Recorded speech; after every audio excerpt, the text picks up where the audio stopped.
En lep pozdrav še v imenu Mestne občine Kranj, še posebej gospodu varuhu človekovih pravic, Petru Svetini, seveda tudi vsem tistim, ki ste pripravili plenarni del, predavateljem, udeležencem okrogle mize, zainteresirani javnosti, predstavnikom ministrstva, društev in konec koncev tudi vsem mojim sodelavcem, ki so res pripravili tale forum, ki glede na to, kolikšen interes je, lahko kaže, da smo res zadeli dejansko v srž problema, ki ga imamo ne samo v občini Kranj, temveč se mi zdi kar v celotni Sloveniji oziroma v celotni Evropi. Mestna občina Kranj oziroma Kranj želi zagotoviti kakovostno življenje svojim občankam in občanom in seveda tukaj je glavni poudarek tudi na starejših. Nekako predvideva se, da v naslednjem desetletju do 30. leta se bo delež tistih med 20 in 40 let zmanjšal iz sedanjih 2/3 celotnega prebivalstva na polovico.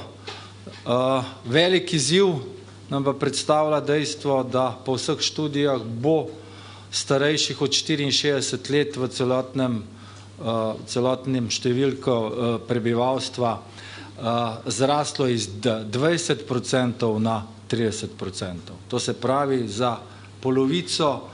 Mestna občina Kranj ima trenutno ta delež 19,2, starejših od 64, in to so res fascinantne številke, na katere bomo pač morali najti najboljše rešitve in narediti mesto Kranj, mestno občino Kranj prijazno starejšim.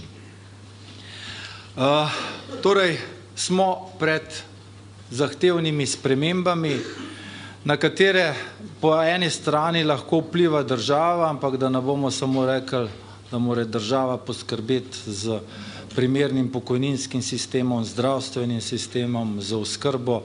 Meni se zdi, in zato smo tudi tole danes pripravili, da moramo občine prevzeti tisto glavnino skrbi za starejše.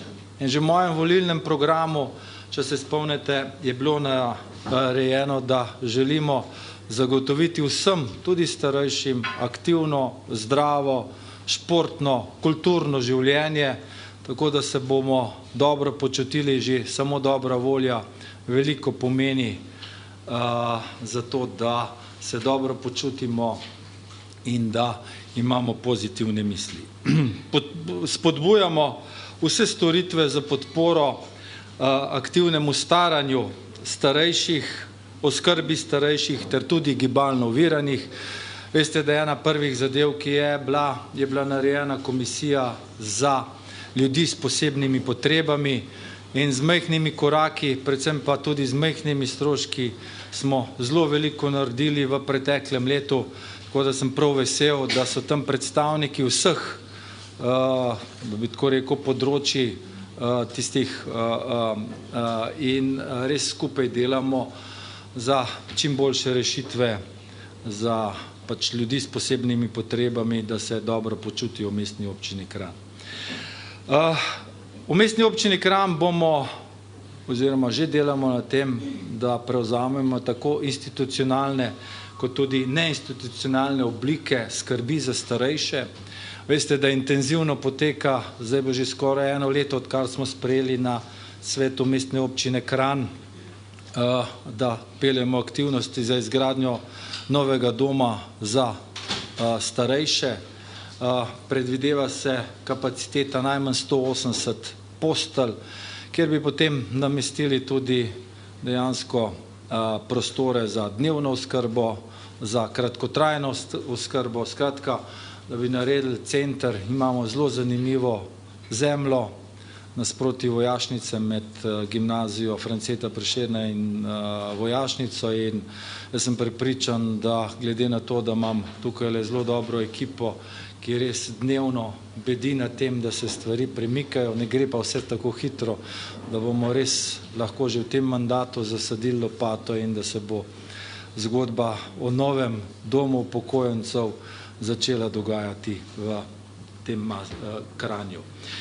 Hotel sem to povedati, še enkrat, vzpostavitev nove enote doma za starejše, najmanj kapaciteta 180 postelj, kamor bomo namestili tudi zadeve za dnevno oskrbo, za dnevno varstvo, za kratkotrajno varstvo. Skratka, v načrtu imamo res narediti enoto, ki bi seveda nekako zadostila v prvi vrsti tem najhujšim potrebam glede na oskrbo starejših. Da ne bom dolg, tukaj imamo še kar nekaj panelistov, tukaj imamo okroglo mizo, tukaj imamo tudi našo Manjo Vovk, ki bo predstavila strategijo reševanja problematike staranja prebivalcev v Mestni občini Kranj. Jaz bi samo to rad rekel, res na Mestni občini Kranj se zavedamo tega izziva, ne bom rekel problematike, jaz raje rečem izziva. Delamo na tem in bomo postali občina, ki bo prijazna starejšim in pa ljudem s posebnimi potrebami. Hvala lepa, da ste se v tako velikem številu udeležili.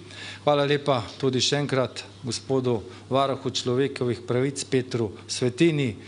On je star Kranjčan in živi s tem Kranjem, zato sem prepričan.